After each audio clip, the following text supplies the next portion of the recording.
भगवान की बड़ी कृपा है। पूर्व में विगत वर्ष भी आए थे, उस वक्त जो है 9 दिवसीय श्री राम कथा का आयोजन यहाँ हुआ था। तो यहाँ की परिस्थिति को देखते हुए एक छोटा सा कस्बा है, छोटा सा गांव है, जहाँ हमारे सनातनीय वैदिक हिंदुओं की संख्या मात्र 4000। हमारे जीवन का उद्देश्य हमेशा उल्टा रहता है। लोग विदेश और बड़े शहरों की कथाओं की कोशिश करते हैं, हम ठीक उल्टा आइकॉन से देखते हैं। हम चाहते हैं कि बड़े शहरों में तो बहुत बड़े महापुरुष इस भारत में विराजमान है, वो पहुंच जाएंगे। जहां कोई नहीं पहुंच रहा वहां हम पहुंचने का कोशिश करें। इसलिए 4000 की आबादी का यह छोटा सा कस्बा, जिसका नाम छतारी है, बुलंदशहर के अंतर्गत है। इसीलिए द्वितीय बार साप्ताहिक श्रीमद् भागवत कथा के माध्यम से मानवता और सनातनीय परंपरा की जो हमारी ध्वजा है उसको बताने और पकड़ाने चले आए हैं। और भगवान ने चाहा तो फिर आते हैं। जितनी आवश्यकता वर्तमान समय में ऑक्सीजन की है शरीर को, हर शरीर को होती है, उतनी ही आवश्यकता प्रत्येक व्यक्ति को आध्यात्मिक होने की। क्योंकि आप नोट कमाकर, आप पढ़ाई करके, पीएचडी, डीएड, बीएड करके, हम इनके खिलाफ नहीं, पक्षधर हैं। शिक्षा पाकर आप नौकरी पा सकते, आप रोटी कमा सकते, पर जीवन जीने की कला, स्ट्रेस मुक्त, तनाव मुक्त जीवन बिना अध्यात्म के नहीं जी सकते। तो अगर आपको हैप्पीनेस रहना है, स्ट्रेस मुक्त रहना है, अगर आपको जीवन जीने की कला सीखनी है, उसके लिए आध्यात्मिक होना बहुत जरूरी है। संतों की भूमिका ठीक उसी प्रकार है जिस प्रकार विद्यालय में एक टीचर की भूमिका होती है कि एक अनपढ़ अनभिज्ञ शिशु को, बालक को, विद्यार्थी को वो ग्रेजुएट करके भारत की दिशा और दशा सुधारने का हाथ थमा देते हैं। उसी प्रकार वर्तमान समय में आदि काल से आने वाले काल समय तक संतों की भूमिका रही है, थी, है और सदैव रहेगी, ताकि संस्कृति बची रहे, सनातन बचा रहे और हमारी परंपराएं बची रहे। वरना ये पाश्चात्य सभ्यता व विधर्मी लोग और ये राक्षस वृत्ति के लोग हम सबको खंड विखंड करके जो गुलामी हमने झेली है वो फिर झेलनी पड़ेगी। तो इतने कम समय में 2 वर्ष के अंदर ही आपने करोड़ों लाखों आपके फॉलोअर्स हैं महाराज जी, बागेश्वर महाराज बालाजी जी, इस पर क्या कहें? ये सभी फॉलोअर्स बागेश्वर बालाजी के हैं। 11 साल से हम दरबार में बैठ रहे हैं, 11 वर्ष से सेवा कर रहे हैं। और ज़िंदगी में अभाव बहुत ज़रूरी है। बिना अभाव के आप ज़िंदगी में प्रभाव की महत्वता और प्रभाव पर पहुंचने का अभाव की महत्वता नहीं समझ पाएंगे। हमें लगता है हम आज भी वैसे ही जी रहे हैं। हम अपनी ज़िंदगी बहुत मस्ती में जीते हैं, बेबाक जीते हैं, स्वतंत्रता में जीते हैं। कोई परतंत्रता हमारे ऊपर नहीं है सिवा सनातन धर्म की परतंत्रता। और हमारे पूर्वजों ने जो है मौलिक रूप से, हमारे पूर्वजों ने, पितरों ने, जो हमारे दादा परदादा हुए, उन्होंने संविधान को स्वीकार किया। उस संविधान के अलावा हमारे जीवन में किसी की जो है परतंत्रता नहीं। महाराज जी, पहले संत आप एक ऐसे हैं हिंदुस्तान के जो लंदन में भी आपकी शक्तियों का डंका बजा है, इस पर बात क्या कहना चाहिए? ये बागेश्वर बालाजी की हमारे प्राचीन काल से ही मंत्रों की शक्तियां रही हैं, बस उसको जानने समझने वाला और उस पर चलने वाला कोई नहीं है। यूँ हम मान सकते जो हैं वो डंका बजाते हैं। ये गुरु कृपा का बलवान है। गुरु कृपा की महत्वता है कि वहाँ की पार्लियामेंट में भी शक्तियों का कथा व्यास बहुत गए, आचार्य बहुत गए, पर शक्तियों का प्रदर्शन करके कि मंत्रों में क्या ताकत होती है। और जो अंग्रेज दिन रात विज्ञान में डूबे रहते थे, वो अगर जो है ज्ञान को माने और नतमस्तक हो, ये वर्तमान समय में भारत के लिए गौरव का विषय है। और इसका प्रचार हम तो पूरे विश्व में करने की तैयारी है। आपके लिए क्या मैसेज देना चाहेंगे? युवा हमारे भारत की दिशा और दशा दोनों सुधार सकते हैं। युवा हमारे इस देश का बूस्ट है, युवा हमारे इस देश का वो आभा मंडल है। युवा भाई बहन हमारे इस देश की वो निधि है, वो संपत्ति है, जिस संपत्ति के प्रयोग से भारत पुनः सोने की चिड़िया बन सकता है, भारत पुनः विश्व गुरु घोषित हो सकता है। विश्व गुरु अभी भी है, पर घोषित रहना बाकी रहेगा। महाराज जी, एक सवाल और मेरा कि कई बार देखा है आपके चैनल के माध्यम से लव जिहाद का मामला कई बार सामने उस पर कुछ कहना चाहिए? अनेक बार हमने सावधान किया। हम भारत ये बहनों को, बेटियों को सावधान करेंगे। स्वधर्म निधनम श्रेया परधर्मो भयावह। हमारे शास्त्र में स्पष्ट कहा है, अपने धर्म में मरना श्रेयस्कर है दूसरे धर्म में विचार करने से।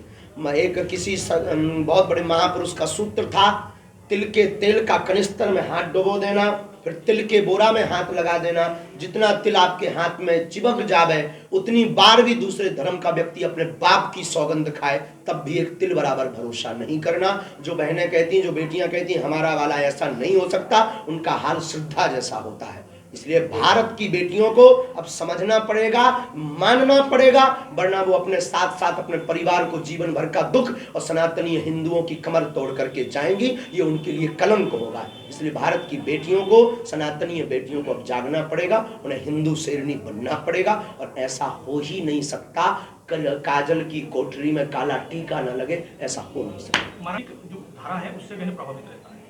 लोग जो राजनीतिक पार्टियां हैं उनसे जुड़े होते हैं, उनकी राजधानी धारा से जुड़ते हैं।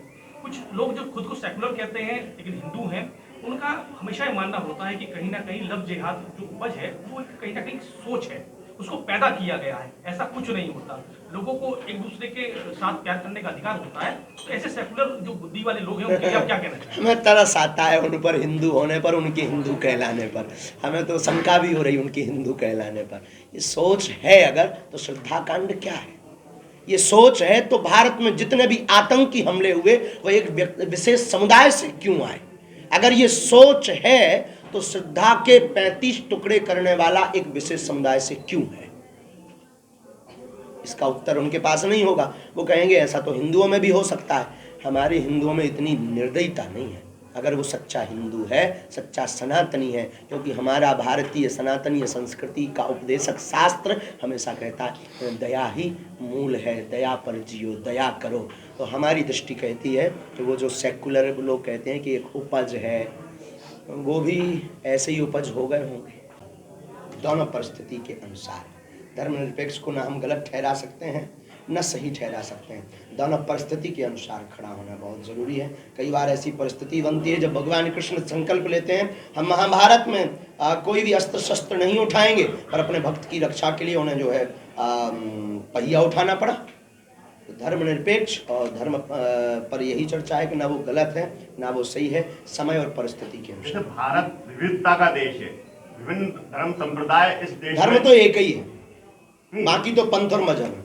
आपकी भूल बहुत बड़ी है। धर्म एक ही है, सनातन वैदिक धर्म, बाकी सब पंथ और मजहब हैं। न कोई दूसरा धर्म आज तक हुआ, और कभी भी दो धर्मों में लड़ाई जिंदगी में कभी हुई नहीं। भारत के इतिहास या विश्व के इतिहास में दो धर्मों में लड़ाई कभी हुई नहीं। हमेशा लड़ाई हुई धर्म और अधर्म की लड़ाई हुई है। तो जो भी वर्तमान में लड़ाई है वो धर्म की लड़ाई नहीं, धर्म और अधर्म की लड़ाई है। तो जितने भी हैं, पहली बात तो कोई भी अन्य सनातन के अलावा धर्म नहीं है, मजहब है, पंथ हैं, अपने अपने बनाए हुए फंडा है। धर्म सिर्फ एक है, वैदिक सनातन धर्म, इसके अलावा कोई दूसरा धर्म नहीं है। जो है यहाँ के नियम को पालन किया, हम उसको पालन करेंगे, लेकिन फिर कहेंगे धर्म सिर्फ एक है। ये बात अब हिंदुओं को, सनातनियों को और प्रत्येक लोगों को दिमाग में भर लेनी चाहिए। बाकी सब मजहब। अरे बाबा, आपका ताना बाना ले लेते हैं, आप जैसे गेटअप ले लेते हैं, उनको आप क्या कहेंगे? कॉपी पेज जो करते हैं। ठीक है, सनातन का काम कर रहे हैं, करना चाहिए। भक्तों का समुदाय बहुत है, बस लोगों को आगाह करेंगे, लोगों को सावधान करेंगे, अंधविश्वास में ना पड़े। परमात्मा के हाथ में, इसको हम मानने से नकारते क्यों नकारेंगे? शास्त्र में ही है, लाभ हानि जीवन मरण यश अपयश विधि हाथ, ये परमात्मा के हाथ में। पर आप कहेंगे कि फिर आपको सुरक्षा की क्या जरूरत, आप कहेंगे फिर आपको सिक्योरिटी की क्या जरूरत? लाभ हानि जीवन मरण यश अपयश परमात्मा के हाथ में। आपके जो अनुयायी हैं आपसे लाभ लेने के प्रयास में आते हैं, हाँ, तो क्या जब जो विधि हाथ है तो कैसा आप संबंध हो सकता है? तपस्या बल पर, भगवत कृपा पर, मंत्र बल पर, भगवत कृपा से कुछ भी असंभव नहीं है। दूसरी बात, जो लिखा है वो होना, परंतु बड़े स्तर की चीज छोटे स्तर में निकल जाती है। मान लीजिए 10 सीढ़ियों से गिरना है तो किसी बुद्ध पुरुष और महापुरुष की शरण में आप 2 सीढ़ी से गिरेंगे, 8 आपकी बच जाएंगे, गिरना तय है। मान लीजिए 2 सीढ़ी आपको चढ़ना है तो किसी बुद्ध पुरुष और गुरु कृपा से आप सीधी 10 सीढ़ियां चढ़ जाएंगे। इतना बूस्ट, इतनी उनका जो सौभाग्य, गुरु का सौभाग्य शिष्य के दुर्भाग्य के साथ जुड़ता है। तो उस शिष्य का कल्याण हो जाता। इसलिए भारत में गुरु परंपरा है, पूरे विश्व में गुरु परंपरा है, इसीलिए दरबार की आवश्यकता है। जब व्यक्ति को दिखाई नहीं पड़ता हमें क्या करना चाहिए, तब ईश्वर की शरण में आने के लिए महात्मा, गुरु, संत, दरबारी, सिद्ध पुरुष ये सिर्फ माध्यम है आपकी बाहें पकड़कर ईश्वर से जोड़ने का, ना कि साध्य। और हम हमेशा बोलते कि हमसे जुड़ने की आवश्यकता नहीं है, जुड़ना ही है तो बालाजी से जुड़ो। हमें बालाजी ने जो सिद्धि दी वो किसी और काम से दी, वो हम कर रहे हैं, जिसकी मिर्चा पूरे भारत में विधर्मियों को लग गई। कर्म प्रधान है के भाग्य, बस एक लाख, कर्म प्रधान है के भाग्य, कर्म से ही भाग्य बनता है। कर्म करना जरूरी है, कर्म करना बहुत जरूरी, कर्म के साथ कृपा जरूरी, कर्म के बिना फल नहीं मिलेगा। कथा में प्रसाद बांटा, कथा में व्यवस्था की, सेवा की, करना चाहिए, बहुत जरूरी है। देखो भारत ऐसा राष्ट्र है, भारत हमारा सनातन धर्म किसी से विरोध करना नहीं सिखाता है। हम तो मानवता के आदमी हैं, लेकिन सनातन के कट्टर हैं। सीधी सी बात फिर कहेंगे, कायदे में रहोगे तो फायदे में रहोगे। महाराज जी एक प्रश्न ये है कि वहीं दूसरी ओर लोग घूमने के लिए तीर्थ स्थलों पर जा रहे हैं, शादी के बाद हनीमून मनाने के लिए लोग तीर्थ स्थलों पर जा रहे हैं, तो आप इसको किस तरीके से देखते हैं? इस पर आप क्या मैसेज देना चाहेंगे? ये पाश्चात्य सभ्यता का प्रभाव है और इसके लिए हमारे जिंदगी में हम आपको सबको यही कहना चाहेंगे कि अपनी संस्कृति को कदापि नहीं भूलना चाहिए। जो हमारी परंपरा है घर की, स्वप्न में नहीं भूलना चाहिए, चाहे जितने बड़े बन जाओ, पर अपनी संस्कृति पर सदैव रहो, अडिग रहो, इसको मानते रहो। इसके लिए ये सब मूवियाँ ही जिम्मेवार हैं। महाराज कहेंगे कि अगर माँ को आवारा घुमाओगे तो पुत्र की बदनामी होगी। अगर या तो गाय को माँ कहना बंद कर दो, अगर गाय को माँ कहते हो तो उनको सड़कों पर मत घुमाओ। माँ अगर सड़क पर बैठेगी तो पुत्र की क्या दुर्दशा होगी। गुरुजी, सनातन धर्म की रक्षा और हिंदुओं की एकता के लिए बारे में आप बार बार कहते हैं, उसके बावजूद ही लोग जो है अपने इस धर्म से जो है विचल रहे हैं, हट रहे हैं, उनके लिए क्या समझें? उनके लिए ये इसमें बहुत बड़ा षड्यंत्र है। हिंदू सनातनी बेचारा भोला आदमी है ना, ये लोग समझते नहीं, बहुत भोले, बातों में आ जाते हैं। अब नए नए दरबार चालू हो गए दूसरे धर्म वालों के, वो ऐसा फू करते हैं, आदमी फू हो जाता है। हम उन्हें क्या बतावें, आप सुनकर आश्चर्यचकित होंगे। हम एक बार अपने गुरुजी से, जो हमारे गुरुजी हैं, बात नहीं करते, सामने नहीं बैठे, सन्यासी बाबा, पर अंतर्मन में हमारी बात होती है। तो हम एक दिन गुरुजी से पूछ रहे कि आपने हमें ये सिद्धियां, ये शक्तियों से क्यों जोड़ा? अच्छी खासी कथा करते हैं, क्या जरूरी है? बेफजूली की आपत मोल ले रहे। बोले बेटा, सठे साठ्यम समाचरित, जैसे को तैसा जवाब देने के लिए ये सिद्धियां हैं तुम्हारे पास। तुम्हें पूरे भारत में राम नाम का प्रचार करना है, करना है, करना है, अंजाम कुछ भी हो।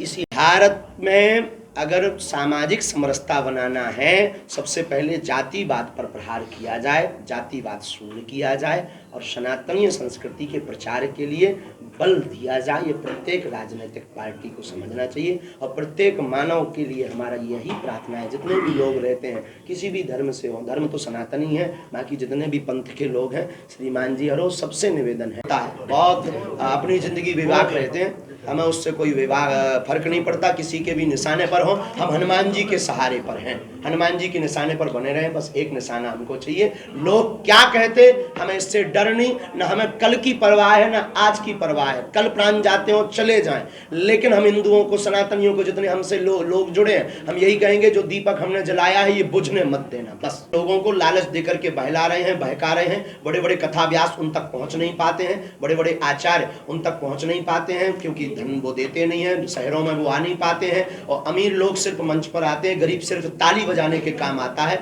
वनवासी सिर्फ ताली बजाने के काम आता है। इसलिए हमने उल्टा कार्य किया है कि हम वन में जाकर के कथा करेंगे और अमीरों की जगह उन वनवासियों को मंच पर चढ़ाएंगे और अमीरी मंत्रियों को नीचे बैठा करके ताली बजवाएंगे, ताकि समानता का भाव प्रकट हो सके और मिशनरियों पर अटैक हो सके। तब तो ये हमारे खिलाफ षड्यंत्र होने लगे हैं, क्योंकि उन्हें डर लगने लगा ये आदमी उल्टा। आप कई बार हिंदुत्व को लेकर रुक हो जाते हैं, इसको लेकर आप कई लोगों के निशाने। राजनीतिक परिदृश्य पर हमारा यही कहना है कि राजनीति होनी चाहिए और राष्ट्र हित की नीति के साथ होना चाहिए। स्वार्थ हित, स्वाहित और केवल पार्टी तक सीमित वाली राजनीति गंदी राजनीति है। राजनेताओं के ऊपर अंकुश लगाने के लिए इसलिए व्यासपीठ है, इसलिए सब राजनेताओं को व्यासपीठ का सहारा लेना चाहिए और उपदेशों को सुनकर मनन करना चाहिए, ताकि राष्ट्र हित पर चिंतन।